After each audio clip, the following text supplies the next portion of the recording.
Welcome to better study. இன்றைக்கி நம்ம வரப்போகிற டிஎன்பிஎஸ்சி எக்ஸாம்ஸ்க்கான இம்பார்ட்டன்ட் பிடிஎஃப் கம்பேரிஷன் தான் பார்க்க போகிறோங்க. நீங்கள் பார்த்தீங்கன்னா குரூப் 4 நோட்டிஃபிகேஷன் வந்துருச்சு. உங்களோட ப்ரிப்பரேஷனை ஸ்டார்ட் பண்ணியிருப்பீங்கன்னு நம்புகிறோம். நம்ம general studies, mental ability, reasoning எல்லாமே டிஸ்கஸ் பண்ணிட்டோம். நம்ம இன்றைக்கி பொதுத்தமிழ் பற்றி மட்டும் பேசுவோம். பொதுத்தமிழை பொறுத்த வரைக்கும் முன்னாடி இருந்த மாதிரி இல்லை.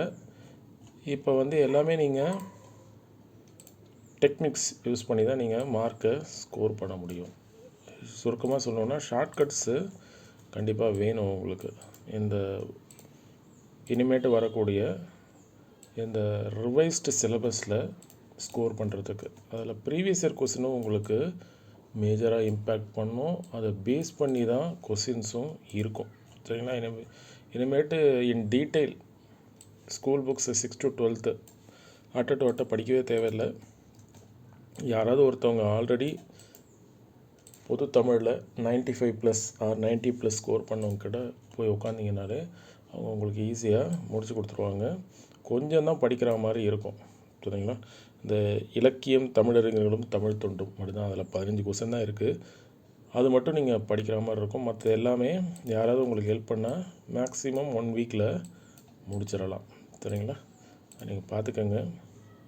இந்த ப்ரீவியஸ் இயர் கொஸ்டின் நம்ம எப்படி அனாலிசிஸ் பண்ணியிருக்கோன்னா 2012 2025 கடைசியாக அந்த லாயர் ப்ராசிக்யூட்டர் எக்ஸாம் கண்டக்ட் பண்ணாங்க. அது வரைக்கும் கவர் பண்ணிட்டோம். அதே மாதிரி இதை அலகுகளாக பிரிக்காமல் அந்த அலகுகளுக்குள்ளே இருக்க சப்டாபிக்ஸையும் பிரிச்சிருக்கோம். உதாரணத்துக்கு தான் அலகு 1 இல்லையா?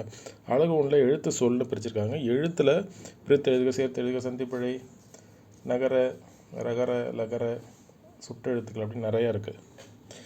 அது எல்லாமே நம்ம இண்டிவிஜுவலாக பிரிச்சிருக்கோம். அப்படின்றப்போ உங்களுக்கு ஸ்கோர் பண்ணுறதுக்கு இன்னும் ஈஸியாக இருக்கும். மார்க்ஸ் எடுக்கிறதுக்கு ஹெல்ப்ஃபுல்லாக இருக்கும். ஏன்னா டாபிக் வைஸ் நம்ம போயிருக்கிறதுனால உங்களுக்கு ஹெல்ப்ஃபுல்லாக இருக்கும்.